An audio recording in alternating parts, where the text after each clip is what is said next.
साथियों, आज हम केमिस्ट्री में पढ़ने वाले हैं एटम यानी परमाणु के बारे में। परमाणु क्या होता है, तो परमाणु के बारे में हमने बताया था। सबसे पहले हम जानते हैं परमाणु क्या है। परमाणु किसी भी पदार्थ का सबसे सूक्ष्मतम कण होता है। सबसे सूक्ष्मतम कण क्या है? परमाणु है। पहले ये माना जाता था कि यह स्वतंत्र अवस्था में पाया जाता है, नहीं पाया जाता है। और आज की कुछ हम जाने अक्रिय गैसें जो होती हैं उनमें परमाणु जो है स्वतंत्र अवस्था में पाए जाते हैं। तो ध्यान रखना, अक्रिय गैसों के जो परमाणु होते हैं, अक्रिय गैसों के परमाणु स्वतंत्र अवस्था में पाए जाते हैं। इसलिए परिभाषा में संशोधन हुआ। पर अगर परमाणु की परिभाषा की बात करें तो परमाणु किसी भी पदार्थ का सबसे सूक्ष्मतम कण है जो रासायनिक अपक्रियाओं में भाग लेता है। किसमें भाग लेता है? रासायनिक अपक्रियाओं में भाग लेता है। तो ध्यान रखना है, रासायनिक अपक्रियाओं में क्या करता है? भाग लेता है। कोई भी रासायनिक अपक्रिया होगी तो उसमें क्या परमाणु ही भाग लेगा, रासायनिक अपक्रिया में भाग लेता है। तो ध्यान रखना है, परमाणु क्या है? सबसे सूक्ष्मतम कण होता है, पदार्थ का सूक्ष्मतम कण है सबसे ज़्यादा। और अक्रिय गैसों के जो परमाणु होते हैं वो स्वतंत्र अवस्था में रह सकते हैं। क्या हो सकते हैं? स्वतंत्र अवस्था में रह सकते हैं, स्वतंत्र अवस्था में रह सकते हैं। जबकि रासायनिक अपक्रिया में क्या होते हैं? परमाणु भाग लेते हैं। ध्यान रखना, परमाणु का मेन काम क्या है? रासायनिक अपक्रिया में भाग लेना।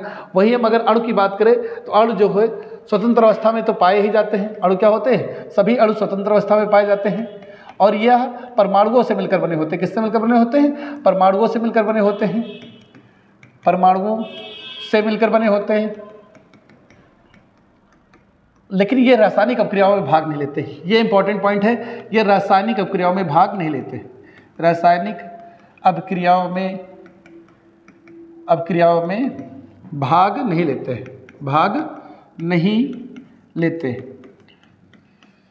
ये बहुत ही इंपॉर्टेंट पॉइंट है। अणु और परमाणु में सबसे बड़ा डिफरेंट यही है कि अणु क्या होते हैं? रासायनिक अपक्रियाओं में भाग नहीं लेते। जबकि हम परमाणुओं की बात करें तो परमाणु क्या है? रासायनिक अपक्रियाओं में भाग लेते हैं।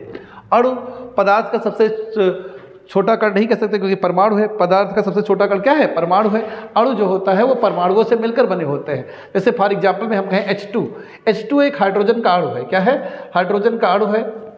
हाइड्रोजन का अणु है जो दो हाइड्रोजन के दो परमाणु H बॉन्ड H से मिलकर बना है। किससे मिलकर बना है? H bond H। इनके बीच में एक बॉन्ड है और ये हाइड्रोजन का एक परमाणु दूसरे परमाणु से जुड़ा हुआ है और एक हाइड्रोजन अणु का निर्माण करता है। क्या करता है? हाइड्रोजन अणु का निर्माण करता है। इसी प्रकार आप देखे होंगे N2 गैस हो चुकी और आपका CO2, ये कार्बन का परमाणु और ऑक्सीजन के दो परमाणु मिलकर क्या बनाते हैं? कार्बन डाइऑक्साइड बनाते हैं। नाइट्रोजन के दो परमाणु नाइट्रोजन गैस को बनाते हैं N2। यहाँ से आपसे पूछ भी सकता है कितने परमाणु हैं, तो द्विपरमाणु है। कैसे हैं? द्विपरमाणु। यहाँ पर कितने परमाणु हैं? एक कार्बन का, दो ऑक्सीजन के, तो कितने हो जाएंगे? त्रिपरमाणु। अमोनिया में पूछा जाए तो अमोनिया NH3 चतुष्परमाणु, यानी नाइट्रोजन का एक परमाणु, हाइड्रोजन के कितने परमाणु हैं? 3 परमाणु हैं। ये सब क्या है? अणु है। क्या है? आणविक संरचना है। तो आपसे पूछा जा सकता है अणुओं के बीच में कौन से बंध पाए जाते हैं? परमाणुओं के बीच। परमाणुओं के बीच जो बंध पाए जाते हैं वो 4 प्रकार के बंध पाए जाते हैं। आप लोग कमेंट बॉक्स में बताइए कौन से 4 प्रकार के बंध हैं जो परमाणुओं के मध्य पाए जाते हैं।